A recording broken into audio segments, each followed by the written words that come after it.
Hello friends, ಎಲ್ರಿಗೂ ನಮಸ್ಕಾರ. Welcome back to my YouTube channel. ಇವತ್ತಿನ ವಿಡಿಯೋದಲ್ಲಿ ನಾನು ತುಂಬಾನೇ ಟೇಸ್ಟಿಯಾಗಿ ಮಾಡುವಂತಹ ನಾಟಿ ಏಡಿ ಸಾಂಬಾರ್ ಯಾವ ರೀತಿ ಮಾಡೋದು ಅಂತ ಹೇಳಿ ತೋರಿಸ್ಕೊಡ್ತಾ ಇದ್ದೀನಿ.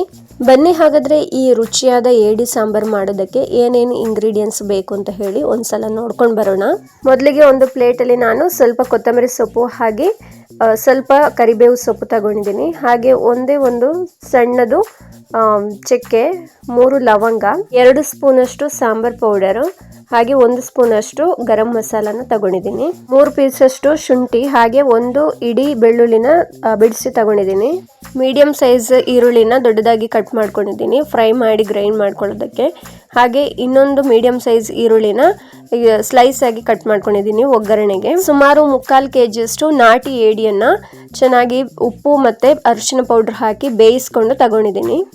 ಬನ್ನಿ ಹಾಗಾದ್ರೆ ಇವಾಗ ಸಾಂಬಾರ್ ಯಾವ ರೀತಿ ಮಾಡೋದು ಅಂತ ನೋಡ್ಕೊಂಡು ಬರೋಣ. ಇವಾಗ ಫಸ್ಟ್ಗೆ ಈರುಳ್ಳಿನ ಫ್ರೈ ಮಾಡ್ಕೊಳ್ಳೋದಕ್ಕೆ ಒಂದು ಸ್ವಲ್ಪ ತೆಂಗಿನ ಎಣ್ಣೆಗೆ ಕಟ್ ಮಾಡ್ಕೊಂಡಿರುವಂತಹ ಈರುಳ್ಳಿನ ಹಾಕೊಂಡಿದ್ದೀನಿ. ಸ್ವಲ್ಪ ದೊಡ್ಡದಾಗಿ ಕಟ್ ಮಾಡ್ಕೊಂಡಿದ್ದೀನಿ, ಯಾಕಂದರೆ ಇದನ್ನು ಗ್ರೈಂಡ್ ಮಾಡೋದಕ್ಕಿದೆ. ಅದಕ್ಕಾಗಿ ಚೆನ್ನಾಗಿ ಇದನ್ನು ಮೀಡಿಯಂ ಫ್ಲೇಮಲ್ಲಿ ಇಟ್ಕೊಂಡು ಫ್ರೈ ಮಾಡ್ಕೋಬೇಕು. ನೀವು ಯಾವುದಾದ್ರೂ ಅಡುಗೆ ಎಣ್ಣೆನ ಬಳಸ್ಬೋದು. ನಾನಿಲ್ಲಿ ತೆಂಗಿನ ಎಣ್ಣೆನ ಯೂಸ್ ಮಾಡ್ತಾ ಇದ್ದೀನಿ. ಇವಾಗ ಇದನ್ನು ಚೆನ್ನಾಗಿ ಮೀಡಿಯಂ ಫ್ಲೇಮಲ್ಲಿ ಫ್ರೈ ಮಾಡ್ಕೊಳ್ತಾ ಇದ್ದೀನಿ. ಇವಾಗ ಇದು ಫ್ರೈ ಆಗಿದೆ. ಇದನ್ನು ತೆಗೆದು ಒಂದು ಪ್ಲೇಟಿಗೆ ಹಾಕೊಳ್ತಾ ಇದ್ದೀನಿ. ಅದೇ ಎಣ್ಣೆಗೆ ಕಟ್ ಮಾಡ್ಕೊಂಡಂತಹ ಟೊಮೆಟೊನ ಕೂಡ ಹಾಕೊಂಡು ಚೆನ್ನಾಗಿ ಫ್ರೈ ಮಾಡ್ಕೋಬೇಕು. ಟೊಮೆಟೊ ಚೆನ್ನಾಗಿ ಸ್ಮೂತಾಗಿ ಫ್ರೈ ಆಗಬೇಕು.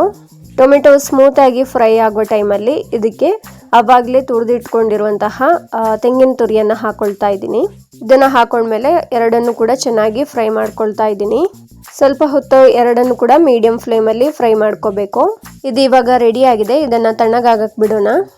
ಇವಾಗ ಫ್ರೈ ಮಾಡ್ಕೊಂಡಿರುವಂತಹ ಈರುಳ್ಳಿ, ಶುಂಠಿ, ಬೆಳ್ಳುಳ್ಳಿ, ಚಕ್ಕೆ, ಲವಂಗ, ಹಾಗೆ ಕರಿಬೇವು ಸೊಪ್ಪು, ನೆಕ್ಸ್ಟ್ ಕೊತ್ತಂಬರಿ ಸೊಪ್ಪು ಎಲ್ಲವನ್ನು ಹಾಕೊಂಡು ಸ್ವಲ್ಪ ನೀರನ್ನು ಸೇರಿಸ್ಕೊಂಡು ಮಿಕ್ಸಿನಲ್ಲಿ ಈ ರೀತಿಯಾಗಿ ಗ್ರೈಂಡ್ ಮಾಡ್ಕೋಬೇಕು. ಹಾಗೆಯೇ ಆವಾಗಲೇ ಫ್ರೈ ಮಾಡ್ಕೊಂಡಂತಹ ಟೊಮೆಟೊ ಮತ್ತು ಕಾಯಿ ತುರಿ ಕೂಡ ತಣ್ಣಗಾಗಿದೆ. ಅದನ್ನು ಕೂಡ ಒಂದು ಮಿಕ್ಸಿ ಜಾರಿಗೆ ಹಾಕೊಂಡು ಸ್ವಲ್ಪ ನೀರನ್ನು ಸೇರಿಸ್ಕೊಂಡು ಸ್ಮೂತಾಗಿ ಗ್ರೈಂಡ್ ಮಾಡ್ಕೊಳ್ಬೇಕು. ನೋಡ್ತಿದ್ದೀರಲ್ವ, ಈ ರೀತಿಯಾಗಿ ಚೆನ್ನಾಗಿ ಗ್ರೈಂಡ್ ಮಾಡ್ಕೋಬೇಕು ಸ್ಮೂತಾಗಿ. ಇವಾಗ ಒಂದು ಪಾತ್ರೆಗೆ ತೆಂಗಿನ ಎಣ್ಣೆನ ಹಾಕೊಳ್ತಾ ಇದ್ದೀನಿ. ಎಣ್ಣೆ ಬಿಸಿ ಆಗ್ತಿದ್ದಾಗೆ ಸ್ವಲ್ಪ ಸಾಸಿವೆನ ಹಾಕೊಂಡು, ಸಾಸಿವೆ ಹೊಡೆದಾದ್ಮೇಲೆ ಆವಾಗಲೇ ಕಟ್ ಮಾಡಿ ಇಟ್ಟಿರುವಂತಹ ಈರುಳ್ಳಿ ಮತ್ತು ಕರಿಬೇವು ಸೊಪ್ಪನ್ನು ಹಾಕೊಳ್ತಾ ಇದ್ದೀನಿ. ಹಾಗೆ ಸ್ವಲ್ಪ ಬೇಯೋದಕ್ಕೆ ಉಪ್ಪನ್ನು ಹಾಕೊಂಡು, ಹಾಗೆ ಟರ್ಮರಿಕ್ ಪೌಡ್ರನ್ನು ಹಾಕೊಂಡು ಚೆನ್ನಾಗಿ ಫ್ರೈ ಮಾಡ್ಕೋಬೇಕು. ಮುಚ್ಚಳನ್ನ ಮುಚ್ಚಿ ಸ್ವಲ್ಪ ಹೊತ್ತು ಈರುಳ್ಳಿ ಫ್ರೈ ಆಗೋದಕ್ಕೆ ಬಿಡ್ತಾ ಇದ್ದೀನಿ.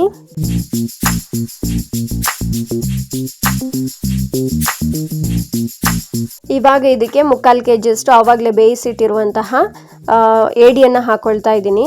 ಹಾಕೊಂಡ್ಮೇಲೆ ಚೆನ್ನಾಗಿ ಮಿಕ್ಸ್ ಮಾಡ್ಕೊಳ್ಳೋಣ.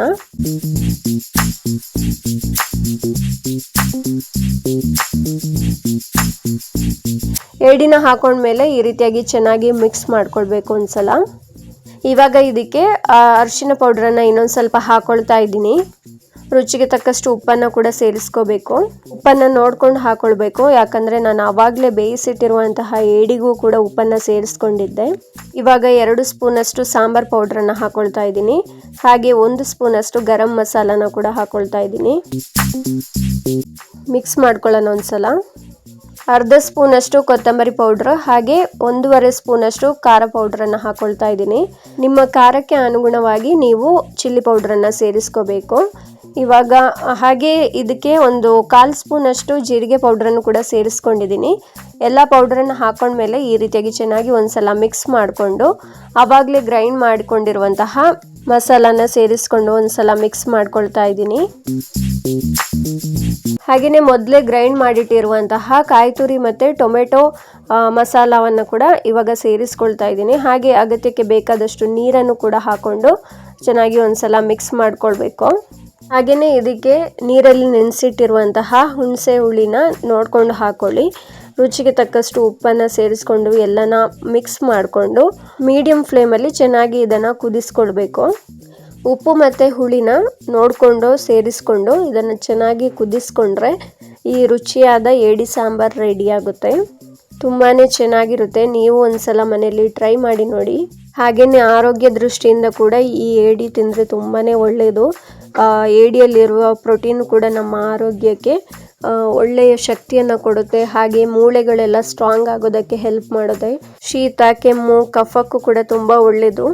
ಇದರಲ್ಲಿರುವ ರೋಗ ನಿರೋಧಕ ಶಕ್ತಿಯಿಂದಾಗಿ ನಮ್ಮ ದೇಹಕ್ಕೆ ತುಂಬಾನೇ ಒಳ್ಳೆಯ ಹೆಲ್ತ್ ಬೆನಿಫಿಟ್ಸ್ ಇದೆ. ಇದರಿಂದಾಗಿ ಹೃದಯದ ಆರೋಗ್ಯ ಹಾಗೆ ಬಾಡಿ ಪೇನ್ ಇದ್ರೆ ಅದನ್ನು ಕೂಡ ಇದು ಕಡಿಮೆ ಮಾಡುತ್ತೆ. ಕೊನೆಯಲ್ಲಿ ಕೊತ್ತಂಬರಿ ಸೊಪ್ಪನ್ನು ಸೇರಿಸ್ಕೊಂಡು ಮಿಕ್ಸ್ ಮಾಡಿಕೊಂಡ್ರೆ ಈ ರುಚಿಯಾದ ನಾಟಿ ಏಡಿ ಸಾಂಬಾರ್ ರೆಡಿ ಆಗುತ್ತೆ. ನೋಡಿದ್ರಲ್ಲೋ ಫ್ರೆಂಡ್ಸ್, ಇವತ್ತಿನ ಈ ವಿಡಿಯೋ ನಿಮ್ಗೆಲ್ರಿಗೂ ಇಷ್ಟ ಆಗಿರುತ್ತೆ ಅಂತ ಭಾವಿಸ್ತೀನಿ. ನೆಕ್ಸ್ಟ್ ವಿಡಿಯೋದಲ್ಲಿ ಮತ್ತೆ ಸಿಗ್ತೀನಿ. ಅಲ್ಲಿವರೆಗೂ ಎಲ್ರಿಗೂ ಟೇಕ್ ಕೇರ್, ಬಾಯ್.